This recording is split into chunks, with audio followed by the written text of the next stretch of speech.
Okay. Take it up. Good morning, everybody. Can you hear me all right? Yep. Oh, good. Nice to see all of you here today. Thank you for coming. I'm Linda Joy Myers. I'm the president of the National Association of Memoir Writers, and obviously passionate about the genre of memoir. I've been teaching memoir for 20 years, and I currently teach a class with my colleague Brooke Warner, Write Your Memoir in 6 months. Good luck. No. You can get a lot done in 6 months for sure.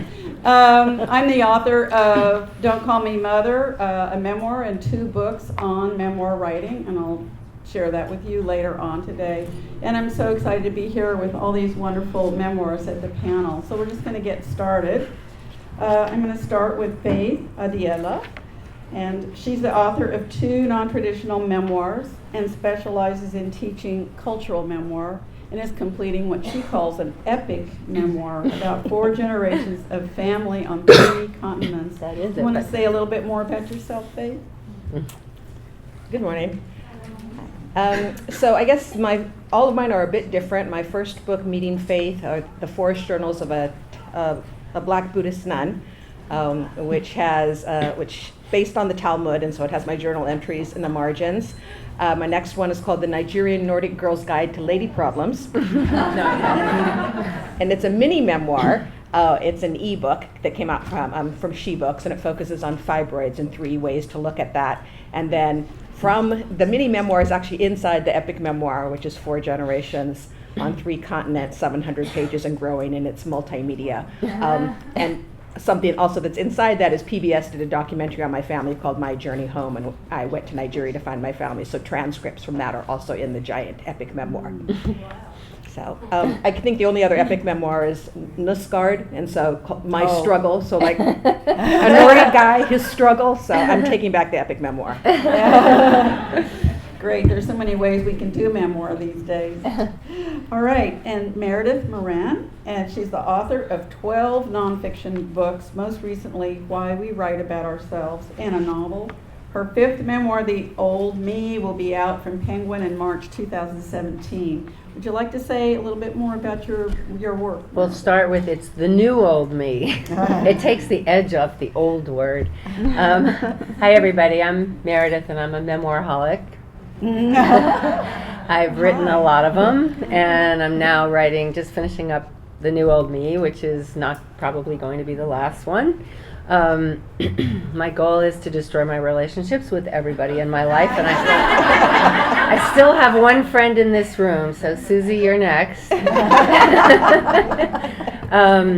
actually, I wrote a book about Berkeley High. It's been really nice. I live in LA now. It's been really nice to come back and see the school, because I wrote the book Class Dismissed in the year 2000, and I feel really happy to see that the work that I built on to write that book, and the work that's been done since the book came out, obviously has generated some changes in the city's high school, which I'm very glad to see. I know it's on the inside as well as the outside, so that's great.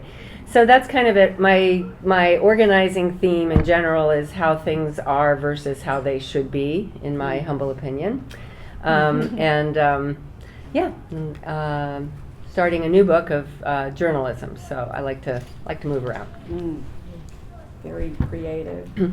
Thank you, Meredith.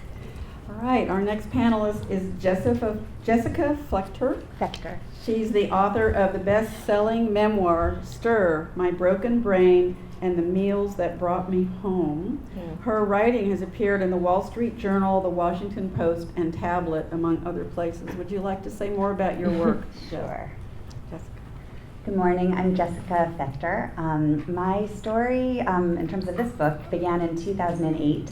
I was 28 years old, newly married, thinking about starting a family in the middle of a PhD program in Jewish literature at Harvard. I went for a run one morning and an aneurysm ruptured in my brain. This book, Stir, it's about my recovery and about how food and cooking, getting back into the kitchen and doing something generative and creative and tapping into the way food and identity are so closely linked, really helped me to find myself again and reclaim my life. when I tell people that I've written a book about my bloodied and broken brain, and oh, by the way, there are recipes too, I get some strange looks. Apparently food is not supposed to top the list of things you think about when you are recovering from a near fatal brain explosion. But I did think about food a lot, and writing this book was really my desire to figure out why was food and cooking, why was it such an engine for my recovery? And I learned how important it was for me to reclaim my everyday. I learned about how, it's not really that strange to think about food, because what else could I think of that would encompass my life so roundly?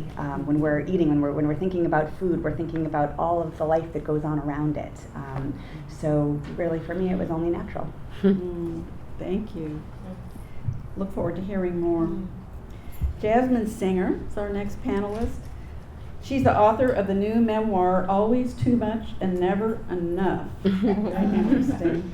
Penguin Random House Berkeley, and she's the co-host of the Webby recognized Our Hen House podcast, and was recently named one of the Advocate Magazine's 40 Under 40. Would you like to say more about your work, Jasmine? Sure, thank you. Hi, I'm excited to be here from New York City, and I've been on a book tour since February. The Bay Area was actually my first stop, so it's exciting to be back here. Always Too Much and Never Enough is my roundabout journey towards seeking personal authenticity, which is obviously a common theme here. But for me, it was a process that started when I realized the ways that I was being betrayed by the food industry, and in particular big ag or animal agriculture. And the process of picking that apart for me uncovered the ways that I had also been betraying myself. So it's a story of going from a bullied fat kid to an activist, and ultimately losing 100 pounds and realizing all of the ways that the world treated me much differently as the version of me you see now, as opposed to the version of me before I lost 100 pounds, and how that ultimately informed my social justice work, how easily we cast others aside and marginalize them and other them, and very arbitrarily celebrate or at least accept certain individuals. So it's that story, and it's a moment in time that I'm excited to have in a book. Thank you. Thank you. Well, as you can see, there are so many topics and approaches to writing a memoir and to presenting what we call memoir to the world now, and that's always changing. In fact, what's interesting about the subtitle of this discussion is Truth, Exposure, and the Genre Everyone Loves to Hate. That's, you're all here because you love it. We're all here because we love it. But every so often, as you probably noticed, there's some kind of discouraging article in the New York Times or somewhere talking about how memoir should be already dead if it wasn't already, that we're a bunch of navel-gazing narcissists. And we know that that's not true. Besides, I don't know what's wrong with navel-gazing. A little bit of it could be good for us. But what we want to talk about is the range of what a memoir is, and how each of the panelists came to write a memoir. So I want to start with the first question of, and we'll just do whatever anybody wants to say. It doesn't have to be in any kind of order. When did you first think of writing a memoir? And did you have any doubts or like, well, should I really do this? What was that process like? And it could be, many of you have written more than one, so whichever ones you want to talk about is fine.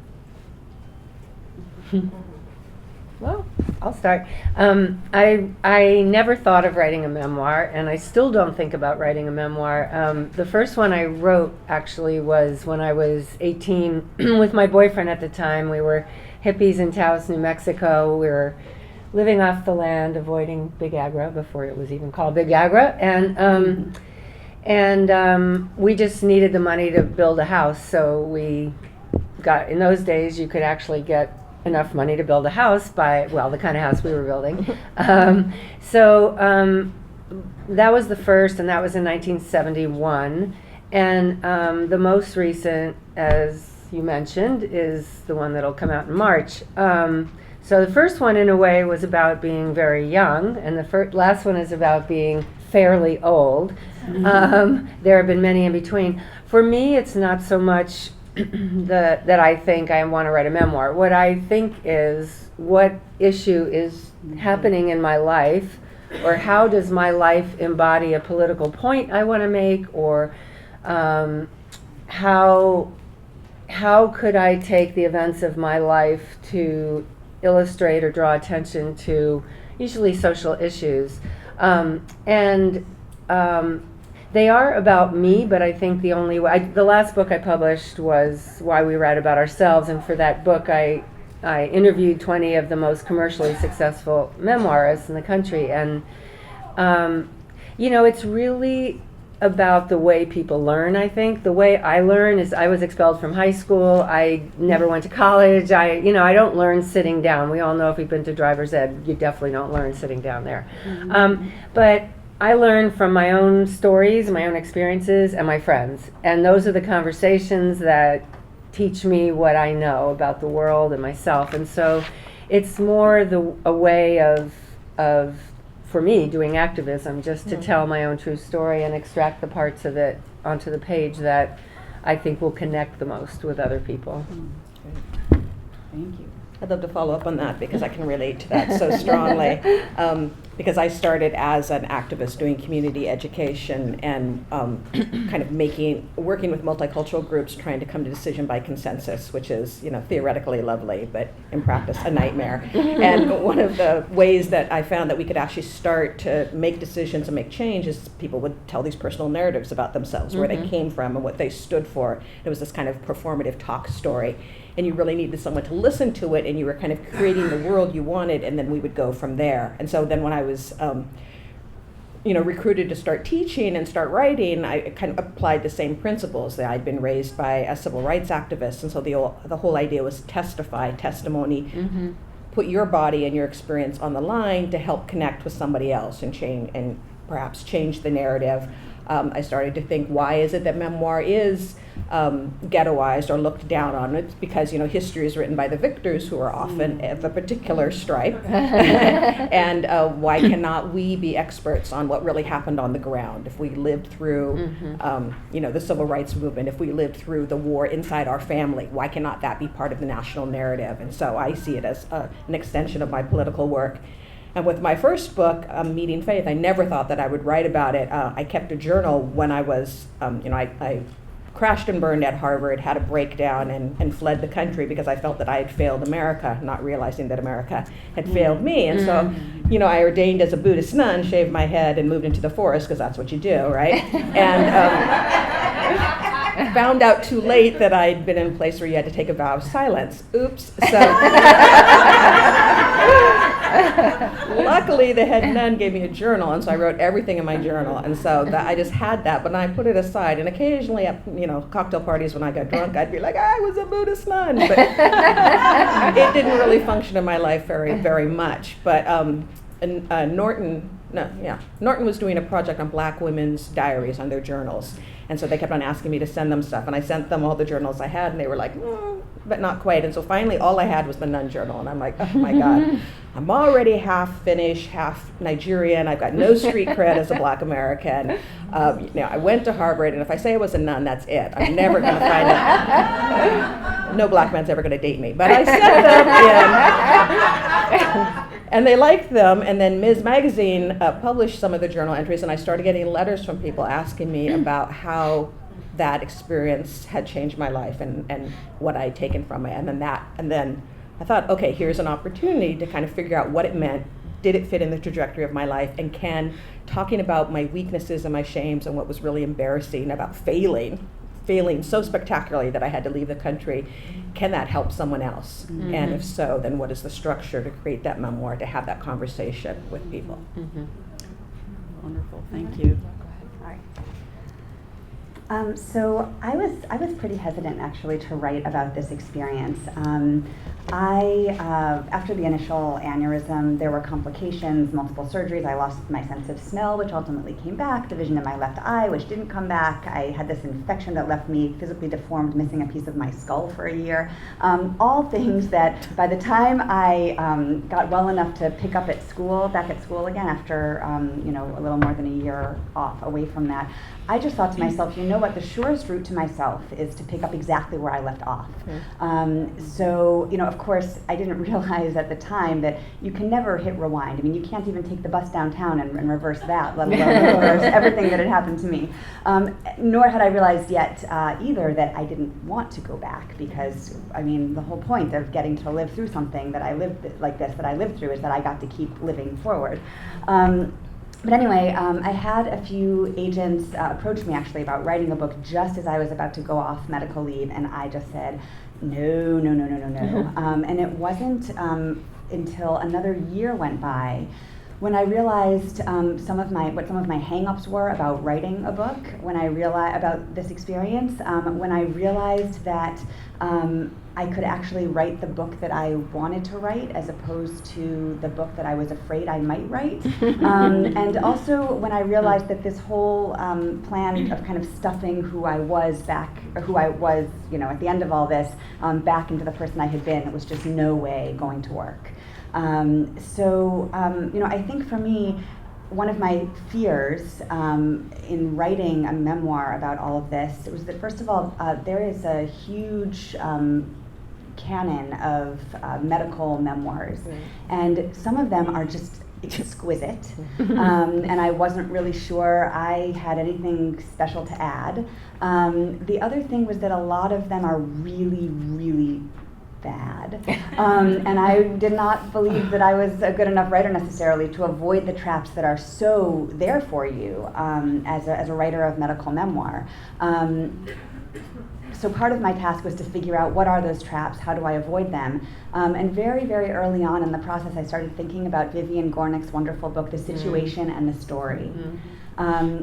What she does, if you haven't had a chance to read this book, she differentiates between the situation, which, those are plot points. That's, quote unquote, what happened. People would say to me, oh, you're writing a memoir, you just write down what happened. That's just the plot points. When you're the writer, it's your job to reach into those plot points and pull out the story. And from any set of plot points, a writer can reach in and pull out really an infinite number of stories. And once I realized that that was my task, that kind of felt exciting and creative, and it wasn't just about getting everything down that happened, kind of this, that could potentially amount, God forbid, to some kind of sob story. The kind of thing that you read and you say, I understand why the writer wrote this, because it was surely very cathartic, but why am I reading this? I'm not totally sure. Vivian Gornick, she really had the key for me there, was to figure out the story and to be sure that I was telling that. And then, of course, it was, well, so what is this story going to be? And it was really when I realized that I still had questions about my recovery. The big question being, why, as I said before, why was food so important? Why was being in the kitchen such an engine for my recovery? And when I realized that by writing this, I could learn something. I guess that was the academic in me kind of coming out, and learning that, that was the bar I set for myself. Some people say write what you know, and I found that was kind of the reverse advice that I needed to give myself. I need to be awake when I'm writing, like conscious. And if I write what I know, if I figure out what I'm going to write first and then write it down, I'm so bored I will fall asleep. I need to, so it's a messy process for me. I kind of have to write my way in. And the bar for me, if I finished every paragraph, every chapter, having learned something together with, my future readers, along the way, that meant that I was writing something that was worth writing and with enough revision could hopefully be worth reading. So because of my process, I wrote out of order. I kind of would think about moments that felt important to the story, and then wrote them, and then hoped that the story would kind of rise up to meet me at those individual moments, and it did. So I guess I got over the anxiety about writing the memoir by writing it and figuring out the way that I could do it that made sense for me. Great, thank you. It's been really interesting for me in the process since this book has been out, because I always thought that the concept of being always too much and never enough was something that was just mine.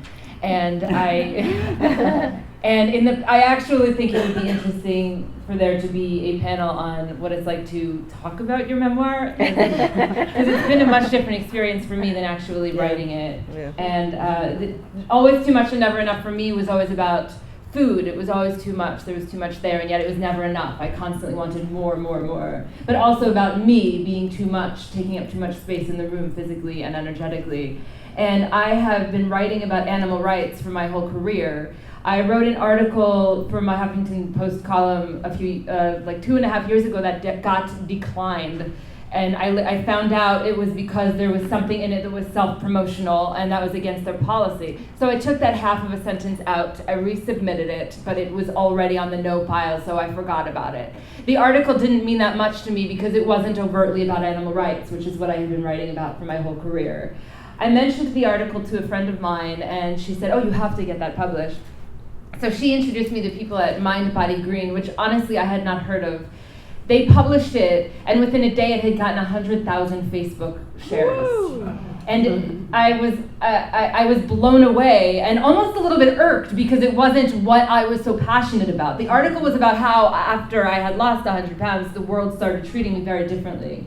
And apparently I had something to add to this dialogue that was off the table from the mainstream culture's view of weight loss and body positivity.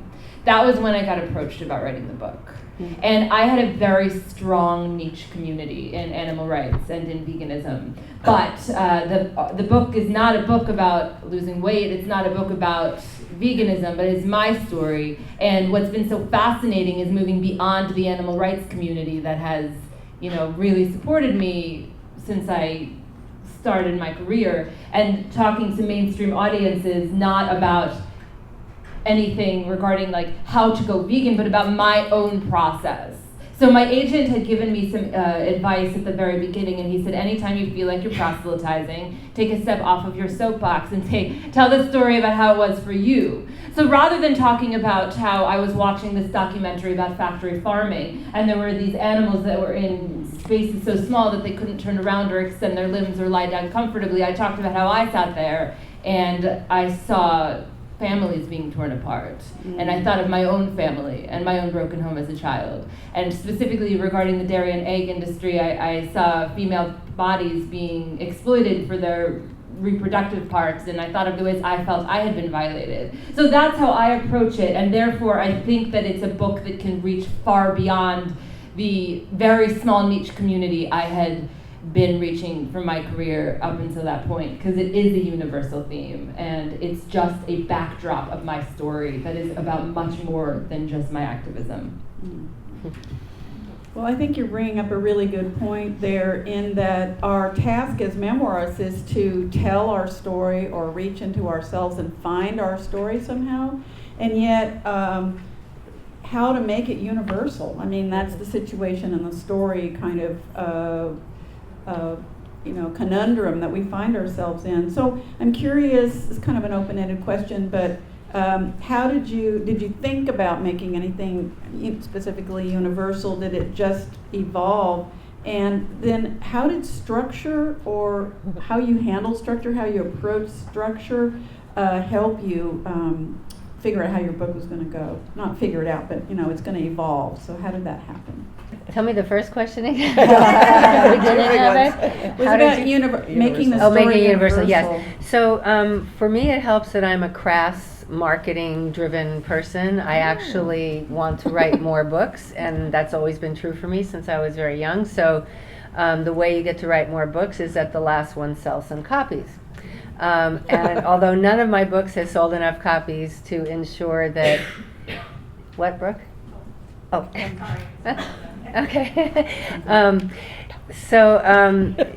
I have never had a blockbuster hit, which means that every new book idea I have is very fragile. And it may not make it into print because more and more, certainly more since I've now than when I started writing books, the book scan figures on your last book are the first and most important piece of data that the publisher wants to know when deciding about your new one, more so than the proposal in front of them. So, and I have worked in marketing at times when I couldn't make a living writing books, which is forever.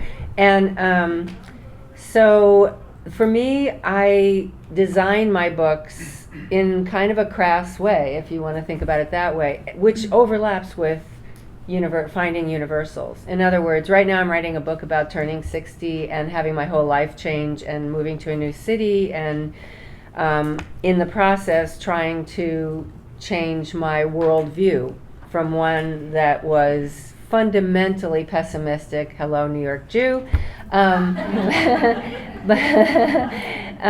to one that will better sustain me through the final phase of my life. Now, not every woman is a lesbian in Berkeley whose wife breaks her heart and who socially responsible financial investment person steals her money and whose father has Alzheimer's and whose best friend dies of ovarian cancer. All those things are not true of very many people, but there are certainly enough people, and this was what sparked me writing the book, was my friends from Berkeley would come to visit me in LA, and they would look around I live in a tiny bungalow, and they would look around and say, we get to do this? You know, women my age, like we get to, some of them leave my husband or just start a new life somewhere else when we're 60, really. And so there are always universals. And I think that for me, because I am interested in selling copies so that I can, in part because I have a message, or I try, my attempt is to convey a message that will be thought-provoking or system-changing or policy-changing.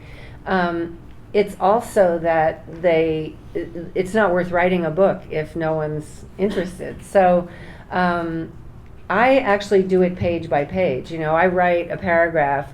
I think, well, I'm going to deal with my sex life as a 64-year-old in Los Angeles, single lesbian.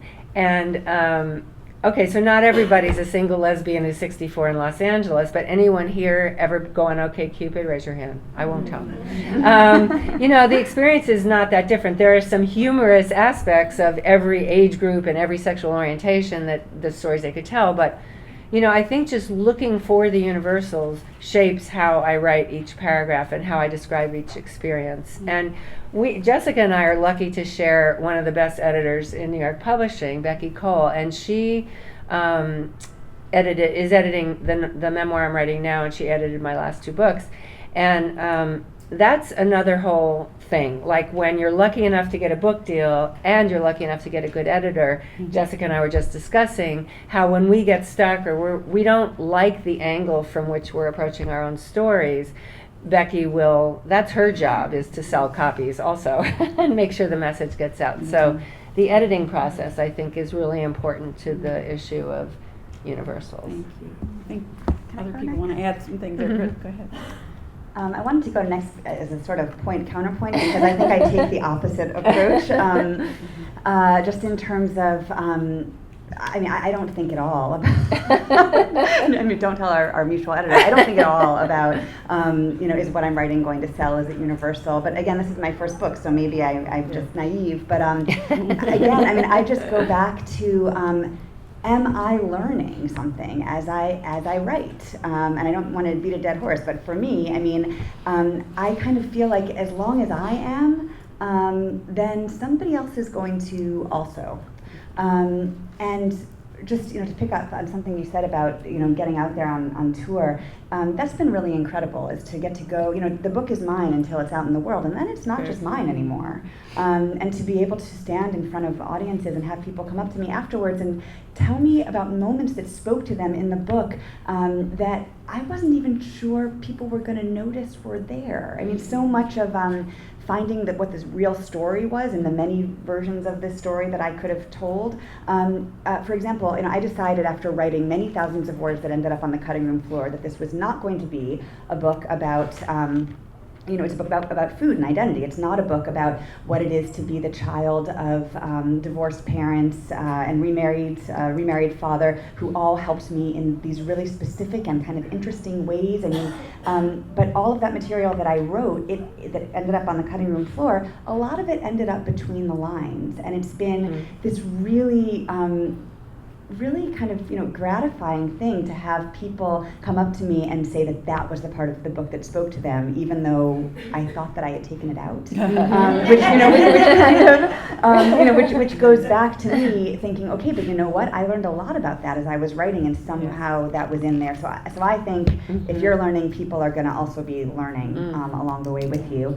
In terms of structure, again, I mentioned that I wrote out of order.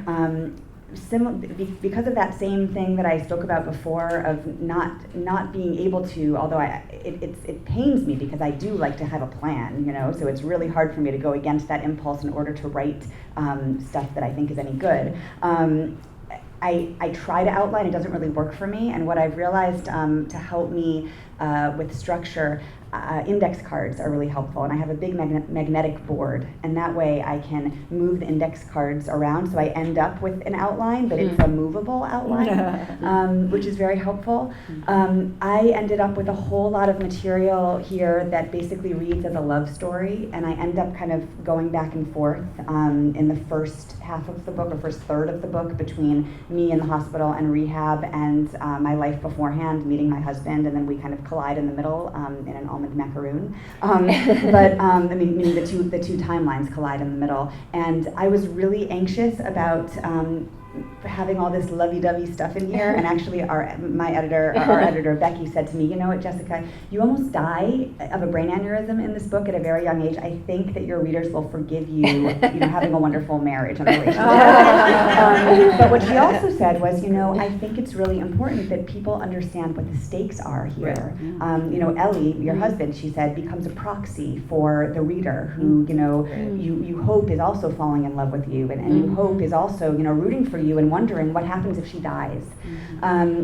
And that was really helpful and gave me the courage to then realize that, my resistance to doing a flashback kind of thing, because you say the word flashback and it's like, oh, that's so cliche, but cliches are cliche for a reason, because a lot of times if they're done right, they work. And so that gave me the courage to do this kind of flashback, to do a flashback move in the first, I want to say 10 or 11 chapters of 30-something, and that's what helped me to anchor the structure there. Thank you. Go back. Faith wants to go. Oh yeah, I have so much to say about this topic. It's two of the things I talk about with my students a lot. Is one, the universal, and I'm not seeing the universal as something that's commercial, but it's what allows you to touch other people, what elevates your story from a Christmas newsletter to actual art. And so I'm always telling my students that your story has to be going in two directions. It has to be going into the really specific detail that will make it seem real and authentic, and then outward, which you recognized what Gornick calls the story that can touch other people. And when I'm writing it, it's that detail of discovery which makes it so interesting. Lots of times I just free write. I get like a prompt and I'll free write, and then through the details I'll realize that, oh, there's actually some light and dark here, and this is what the theme is, and then I follow it in that way. And I firmly believe that every story has its structure that it wants, and it's my job to kind of figure out. It's like the story is inside this marble, and I have to chip away to find out the actual structure, because for me the structure is part of the story. So how I'm figuring it out as someone who has a multicultural way of thinking becomes part of the story. So I really relate to what you said about not everybody has your own experience. When I was starting to write my Meeting Faith book, I was like, no one is going to relate to my character. How many kind of half Nigerian Nordic ex-Buddhist nuns who grew up on a farm in Washington State and flunked out of Harvard, like that's not your normal coming of age protagonist. But I was trying to tell New York that no, this is relatable. And so I really had to think about, I was approaching from the fact that nobody except my mother wants to read this book. What is the structure that's going to make it possible? Plus, we've got Buddhism in there. And if you're not in the Bay Area, you don't even know what that means. So, and I wanted to talk about, no one wants to talk about spirituality either. And it was like, so I tried to create a really kind of fun persona, but I had the memoir in the middle, and then I had my journal entries in the margins, because I thought there's something about journal entries that promises kind of raw, unmediated, unfiltered experience. And so that would be one access point. And you would see in which when you try to change your life, you take one step forward and you take 2 steps backwards. And so, this would be one way. And then I had my memoir in the middle that goes back and forth in time that shows, how I came to this point and what I learned from it. Then I had little boxes that had things that I was reading, that the head nun gave me about Buddhism. So if you're interested in learning about Buddhism, you could go to the box. But if you're like, I don't need to go with that devilish religion, you just read around the box and don't have. So there are all these different access points. And then I wanted a lot of white space because that mirrors what happens in meditation, the breath. But also I wanted you to look at the page and say, I don't know where to go, because that's what happens when you arrive, when you travel to a new place. You don't know who to listen to and what path to take. And I wanted to give the reader agency. And so I wanted to really mimic, have them go through the experience that I was going through. And at the end, hopefully we would emerge at a different place, that it would be, and I also wanted it to look like spiritual text. And so a lot of those things were going on. With the Nigerian Nordic Girl's Guide to Lady Problems, my structure was how I was trying to figure out. I was like, why do I have these things inside my womb that are bleeding all the time and no one knows what to do with it? And I'm at graduate school trying to write about having found my family in Nigeria, and I can't find any information about fibroids. So I just use the medical structure. There are 5 different predispositions, and there are ways of treating it, wait and watch. See if the woman dies. And so I used that, and then I went to Nordic mythology and said, well, how would they look at it this way? And then I went to Igbo mythology and said, why do I have these things? And so those 3 lenses and the rules, the cultural rules, then became the structure for the book, as you see the narrator trying to wrestle with, how do I make sense of this? Western science has failed me. If I go to this way of thinking, will it help me? And that then drives the story. And initially it was just to help me organize the chunks on the page, but then I became really interested in how medical language dehumanizes us, how it's problematic in terms of race and gender. And so I wanted the contrast of how I was seen as a patient or as an object or something where I had to have my womb removed. And so that became a nice contrast as well. And so I had lots of different languages going on. Fabulous. Thank you. Would you like to add to this? Okay. Well, I want to just touch on some of the things that are coming up. For one thing, there's huge amount of creative freedom. You can look at, what does an editor want? What does an agent want? What do people in the world want or don't want? We can make ourselves kind of crazy by approaching it that way, and we can unfortunately abandon our own story. And I think many of us have done that. I certainly have done it, where you can get outside of yourself and not be really grappling with your story for all the reasons that some people have talked about here. My first memoir, Don't Call Me Mother, which sounds really it's like, a daughter's journey from abandonment to forgiveness. I had to wrestle with it. People would say to me, that sounds too dark. I don't want to read it. And I'd say, well, but we get to forgiveness. Isn't that great? And they're like, okay, well, we'll try. But what was hard is sticking with a subject that I was obsessed about, and that was my story and was my truth. And I really think that the angle here is everybody that is writing is working on what is my truth and what is, like you're all saying, the structure that can help me explore my truth. And again, like you were saying, okay, well, I'm these 5 or 6 things, the naming that you did, and what's universal about that. But what we're coming to is that if you tell your authentic story and you tell your truth, everyone will relate to you because you're being real. You're being a really authentic person, and you're grappling with things in your way that are unique and uniquely created to you. So I just think that's exciting. Okay, I wanted to sort of counterpoint to that. I think one of the things I learned from doing the last book, Why We Write About Ourselves, and talking to all these amazing memoirists, was that the big misconception that they experienced, many of the people I interviewed, like unfortunately the recently departed Pat Conroy is an example, who wrote Prince of Tides and The Great Santine. He wrote a lot of fiction, and then he wrote memoir as well, and that and that was true for many of the people I interviewed for the book. And the common theme that I heard from them, and that I experienced myself, having written some fiction and mostly nonfiction, is that it really is a matter of craft. There's this misconception that you take in. you take your literal journal and just publish it. You know, for some reason someone wants to publish it, and if there's enough medical trauma or sexual abuse or, you know, something in it that people just want to read that. No, it's craft. It's work. It's a work of literature. It's a piece of art when you're done. And if it's not, and this is true of many like celebrity bios, memoirs, meaning someone else wrote the book for the celebrity. You know, there are some memoirs that are just there because there is a sensationalistic aspect to the story of the person being written about, whether it's because it's Britney Spears or whether it's because someone, I'm not saying this at all about your book, but, you know, had such a calamitous medical experience that people are just kind of rubbernecking to read the book. But the important thing is craft, and I think craft has a lot to do with structure, as you're talking about.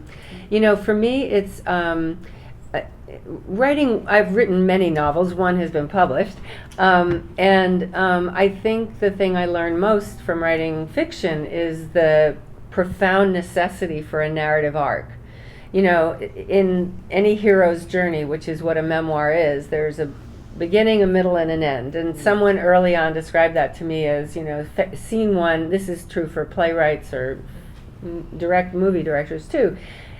Scene one or act one is the man is up in the tree. And scene two is people are throwing rocks at the man in the tree. And scene three is the man gets down from the tree. And that's pretty much the story of life. And I found that incredibly helpful. What did you say? I love that book. You've read it 100 times. And that was really helpful for me writing fiction, because I think the only thing I'm really interested in is how people change. That's my common theme, and that's for myself in life and for writing. And so I want to know what made the guy go up the tree, why people were throwing rocks at him, and how he felt when he was getting hit by rocks, and how he got down. So in the memoir I'm working on now, that'll be out in March, that I work on with Becky, I have it divided into 3 sections, because fundamentally this book is about how you change a worldview at a relatively older age, and because the old one isn't serving you anymore, or the world. So it's the first section, and this may change when Becky decides. The first section is called Half Empty. Oh, no, I'm sorry. The first section is called Empty, and the second one is called Half Empty, and the last one is called Half Full. And that created that hero's journey for me as a way to work on the book. But I think it helps the reader as well, because it's, you know, how people change is a very subtle thing in most cases. Sometimes the outside, in my case, the outside changed very dramatically, but the inside was really what had to change, and that's a much slower... You're talking about transformation. And so, yeah. And so I use that structure to point the reader toward the fact that the book, although there's a lot of action in the book, and the book is kind of a love story to Los Angeles. I know that's a travesty to say that in Berkeley, but I love Los Angeles. And Los Angeles is very much like me. It's a city under transformation. It's like a rowdy teenager that's sort of kind of getting tamed, and you know, and it's really flashy and gaudy and all that stuff that I am. So anyway, so there are other elements of the book, but the fundamental story is going from empty to half full, and it's also important to me that the end point is not full, because God isn't finished with me yet. So thank you. Yeah. I want to ask Jasmine, you know, about what about the transformational process for you? Can you talk a little bit more about that for yourself? Yeah, absolutely. I think that there are several that go through these pages, and it's interesting because I think we're probably about the same age. And so 17. But you know, I'll be 37, and I wrote this book when I was like 35, 36. And I was worried about the lack of perspective of being someone under 40 writing it, or, you know, like just thinking about how it's a moment in time. It helped me move through that. But it is just, there is no end point, as you were just saying. It's not like at the end of this I've reached personal authenticity and now I know. But the story actually jumps in. The end point is in San Francisco when I was on my way to heart disease at age 30. And I was extremely unhealthy, but I couldn't go up a flight of stairs without being winded, and I wrote for this magazine, and they handed me a advanced copy of a documentary about someone who saves his life by juice fasting. And I had never eaten a vegetable before I was 30. I grew up in the shadow of my very thin, beautiful mother. I was a fat kid trailing behind her to her Weight Watchers meetings and her Jenny Craig meetings and her Nutrisystem meetings. And I asked my brother recently if we even had dishes back in the fluorescent 1980s, because all we ate out of were those little cardboard container diet things that you would pop in the microwave and they would just stay frozen in the middle, always. Anyway, so food was never about nourishment for me, or heaven forbid satisfaction. It was always about a way to change your body to look better. And ultimately I discovered that food is a very deeply personal political act. But rather than focus on the personal, I focused entirely 100% on the political, not realizing until I was on my way to heart disease that I could not effectively advocate for animals or anybody else unless I was also advocating for myself. So I tried to find the personal in that, and the process of shedding 100 pounds ultimately led to facing these demons that I had never before faced from a lifetime of food addiction. And that is something that I think is also universal, because as I was talking about, always too much and never enough doesn't have to be about your addiction to food. It could be about, I had I run a nonprofit, an animal rights media organization called Our Hen House, and I had a donor recently tell me that always too much and never enough translated to her as in charitable giving. So that it was just always too much money, but never enough because there's still people starving on the street and there's still dogs in shelters. So anyway, the process of putting this on paper is like turning over rocks and not knowing what you will find underneath them. And sometimes you don't like it. Sometimes it is a very traumatic experience, and sometimes you take that traumatic experience and you show it to everybody else because you hope that maybe it will affect social change in some capacity, as you were saying. Which brings up the subject of shame and the conflict that so many people have. Yay, our favorite topic. Right? Well, in teaching memoir and hanging out with a lot of memoirists through the years, it always comes up. I mean, I want to ask the audience, how many of you don't have an inner critic? Once somebody raised their hand in a conference and I said, oh, you don't have an inner critic? How fabulous. Are you doing a lot of writing? She says, well, no. And I said, well, why not? And she said, well, I don't know, but the only voice I hear is the one that says you've had a hard life, you had a hard day, hard week, put up your feet, have a glass of wine, you don't have to write today. So we think of the inner critic as being really nasty. How many of you ever heard that voice? I mean, that's a very seductive voice.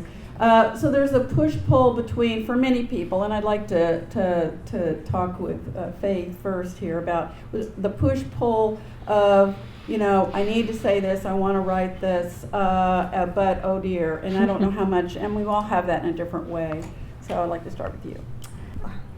For me, it's a couple of things. There's initially when I was starting to write my epic memoir, so long ago, I was initially just kind of fascinated by finding my father and my siblings, finding different people in my family, and I was like, wow, this is fascinating, and it's about me, even better.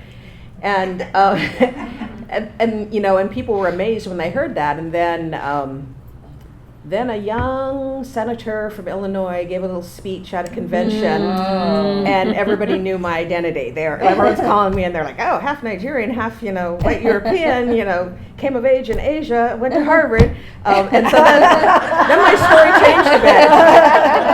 And they were not buying my struggle because they were like, well, shit, you could become president. Like, how hard could your life be? So I needed a new way into my story. So there's that. So people are always, I hate going into bookstores because someone has written your story. So then you're like, oh no. So there's that. And then there's nobody wants to hear my story except for my mom. And then there's another one, which is your story is never just your own. And so how many people are going to get hurt and aren't ready to offer up the stuff of their lives for art, or who, they don't have the power to tell their version, or it might be also if you're the first in your community to tell that story. It might be, so those of us who are ethnic writers or any kind of identity writer, it's like, well, that's not the story that the group wants to have told. And so there are all these other critics that are clamoring too, saying, well, that's not a good Black story to tell. Well, that's not a good mixed story to tell. Well, that's not a good, whatever story to tell. And so it's something you just have to wrestle with. And for me, it's whether or not I'm willing to really offer up, be incredibly vulnerable myself, because I think there's something larger that needs to be told. And I don't mind. I mean, I appreciate the fact that my mother understands the way memoir works, and she doesn't mind, and I'm willing to lose everybody else, I think. But I've written about it, and there's this great anthology called Family Trouble, The Joys and Hazards of Writing About Family. And there are essays from all different people who've written all different sorts of things, but I approached my family as the Black community, actually. And so it was like, there's my biological family that's going to get revealed. There's also the Black family, the Nigerian family. There's so much misinformation about Africa. Do I want to be critical? But so there's all that. What is my responsibility to tell these stories? And oftentimes we've been shamed as a community into being silent and to not telling things. But shame is not based on anything. Shame is not based on anything we did, anything that's wrong. It's just very, very powerful because we've been silenced. And so at some time, it's important for those of us who are the outsiders, the artists, to tell that story. Just one last thing is I met a person, an Australian woman, who had written a memoir about breaking silence around 5 generations of alcoholism. And her father heard about the book, and drove to every single town that she was appearing in Australia in a drunken rag. He filled his car full of alcohol and drove from town to town and bought up all the books before she spoke. And no one's going to do that to me, so I'm pretty good. What a story. Well, I want to find out, and Meredith, I know you have a hair-raising story to tell, but I want to ask Jessica and Jasmine too about, the inner critic, whoever wants to start, and any conflicts around family and vulnerability. I mean, you touched on some of that already, but more about that, Jessica. I'm happy to talk about the inner critic and maybe even offer a strategy that was suggested to me that's been helpful. So my inner critic is pretty loud and pretty mean, but there are a couple of things that help me get past it. The first is that, for better or for worse, and my husband claims this was the case for me even before I almost died at 28, I just have a very, also loud in my head, I think, clock, I really have felt my own mortality from the time I can remember being a sentient being. And I love to make stuff, and and the stuff that I make is, I write. And so it doesn't matter if some voice in my head is saying mean things to me, because I have to write. So that's the first thing.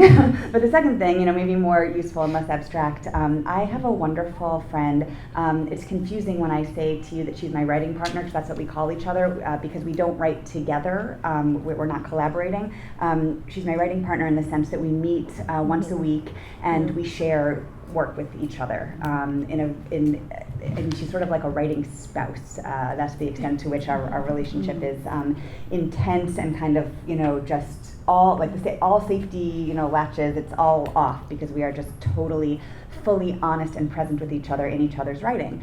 And something that she said to me when I was still in the early stages of trying to figure out how I was going to tell this story, and if I even could, I was telling her all of my thoughts, and basically voicing that inner critical voice. And she said that what I should say to that voice is, thank you. I'm going to need you down the line when I have a full draft that I need to go back in and make some hard choices about what to cut and what stays, and all. So thank you for your input, but talk to me in a few months or in a year. And I know that sounds really silly, but it was very good idea. It was very helpful, made especially helpful by the fact that my writing partner's name is Katrina, and it was especially helpful that moving forward, as a relationship developed, and I began to see just how helpful she could be to me, because I trusted her so much. She's such a brilliant writer herself. I wrote a note card. I took out a note card and I wrote on it, "Katrina will tell you," and I taped it to the left of my monitor. And what that allowed me to do, because I am this kind of perfectionist, like over in my head, yes, I draft on the grand scale, but I also draft in the sense that, I don't do that Annie Lamott shitty first draft thing. I just am not capable of it, even though I think it's a brilliant idea where you just do like a brain dump and then go back to it. I can't. I write a sentence. I rewrite a sentence. I rewrite that sentence. I write kind of 4 different ways into the story. That's just how I work. But that's helpful for me. It is just the way I work. Something my editor said to me at one point when I said, "I promise next time I'm not going to do this in such a messy way, and I promise I'm gonna it'll be faster." And she said to me, "Well, why? Your end result was wonderful. So this is just your way. Go for it." But there are times when that inner voice is it's like roadblock after roadblock, and I really do just need to finish the thought, finish the sentence. And with that card, Katrina will tell you, it allowed me to say, you know what, I have this brilliant writer and reader of texts who is one of my closest friends and who I'm going to see on Thursday. So I'm going to go ahead and I'm going to finish this thought, finish this paragraph, finish this idea, chapter or whatever it was, and then I'll sit down with her and we'll go over it together. So that was helpful. Wonderful. Thank you. Inspiring. Go ahead, Jess. I'll just speak briefly to relationships and how they shift in this process. I don't have kids, and one of the reasons is because there's a chance they grow up and write a memoir.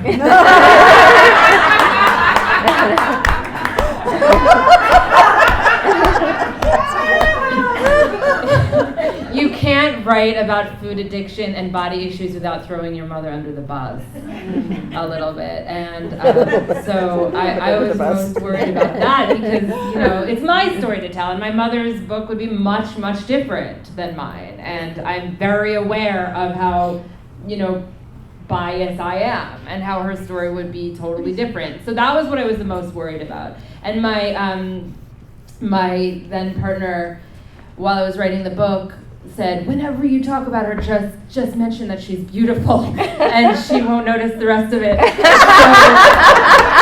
So I did, and she didn't notice. So I would, I actually think I over-prepared her to some extent. I was like, she was like, "Can I see it? Can I see it?" No. And I told her she could see it after it was like completely finished. Like the book came out in February, and I showed it to her last December. And I said, "You're not allowed to call me or communicate with me until you are finished with the entire book." I didn't want her play-by-play of like, what it was for her. Yeah. And ultimately, where I don't, you're videotaping, but like my mother's not going to see this, right? YouTube. Okay. Really? Just kidding. No. Because she's well. She likes the topic of herself. She's fairly narcissistic person in a very loving, charming, beautiful way. But so when she came back to me after reading the book, and she said to me, the biggest gift she had ever given me, really, which was saying, "This is your story, and I know you need to tell it, and I'm glad you are." Wow. Yeah. That's great. Yes. And she's beautiful.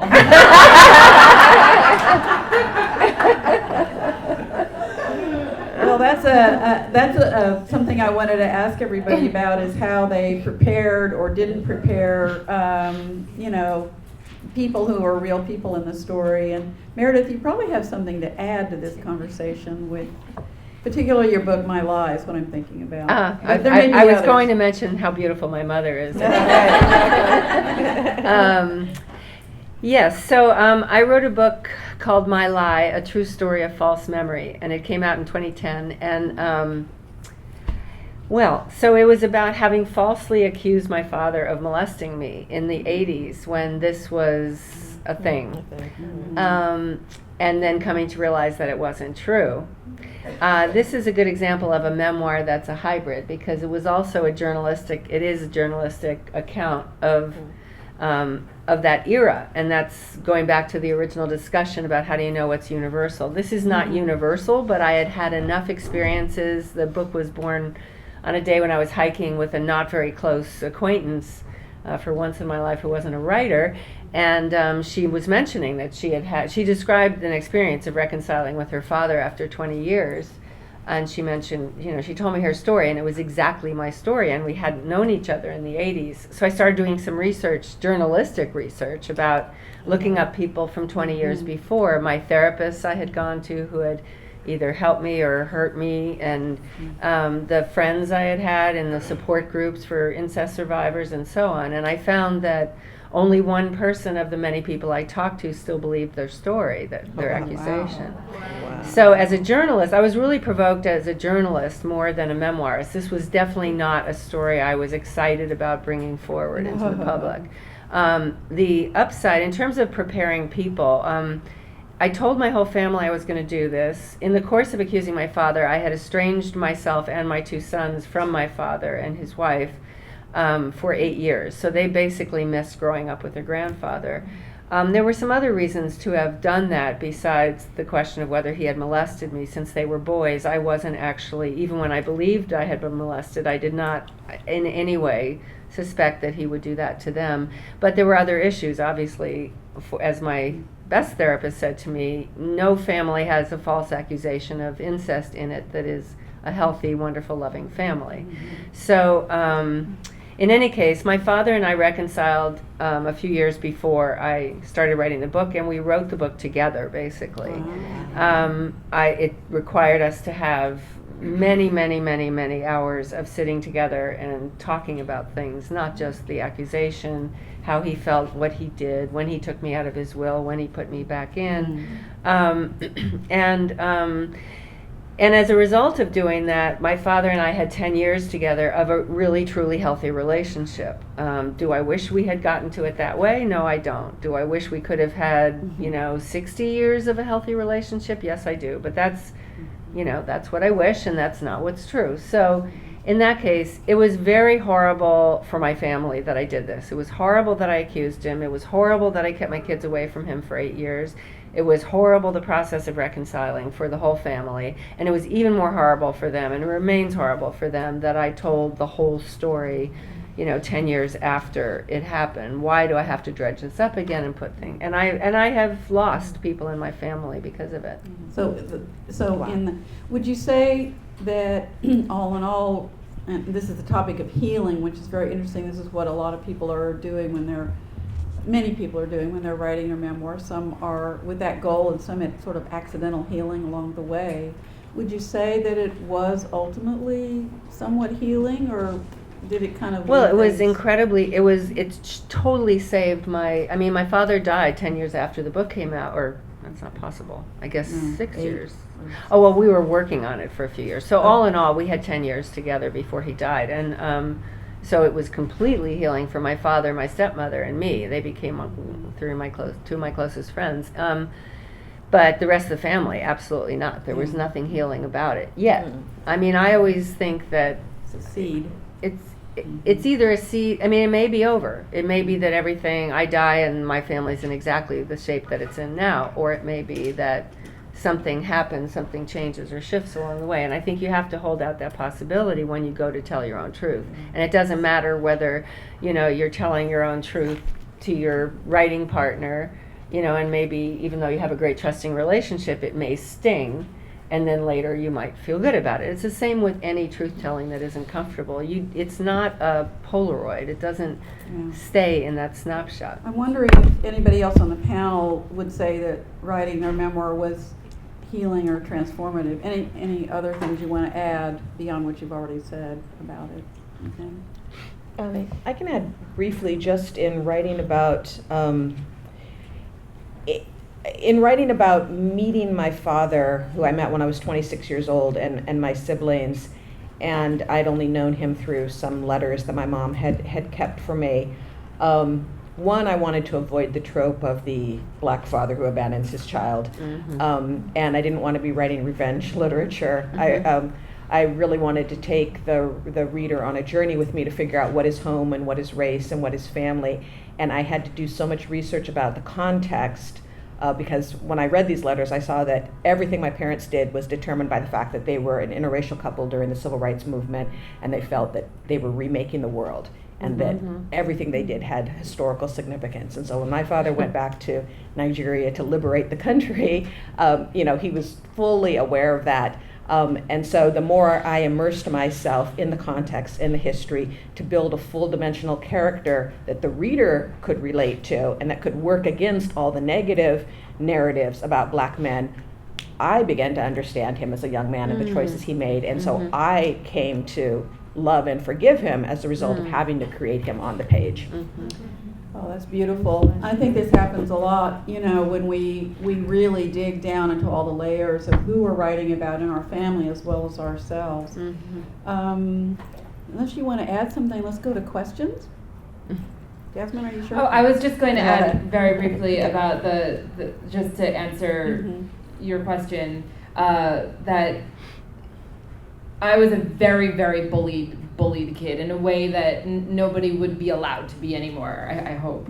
And the process of the book coming out and being on tour, I've had people who I've gone to school with coming to some of my events or seeing some of the press that I've gotten from the book. Right. And that's been really tripping. And they go up to me and they want to be my friend now, you know. And I say no, but so that actually, it's what has been transforming and healing has been what we keep talking about, which is the understanding that this is a universal theme, and that there are so many people, you know, who feel like they can relate to various pieces of the story. That I also was like, oh, I left that story in there. And yet, the other side that I just wanted to briefly mention was that the process of being out there with the book is just bringing its whole other set of ramifications that I was not prepared for. And I'm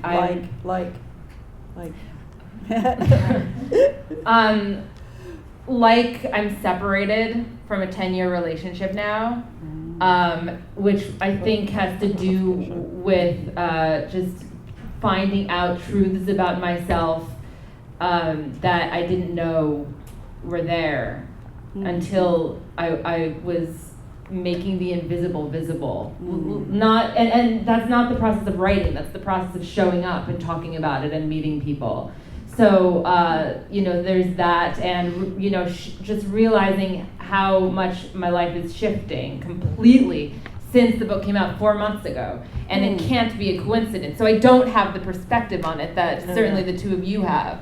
And I don't know when your book came out, but you probably have as well. Yeah, it came out over a year ago in hardcover and just Okay. in paperback. So So- I've been on tour. So also. yeah, so I would imagine that that's something that I don't have the perspective to speak on yet, but I know that it's transforming now. Help me.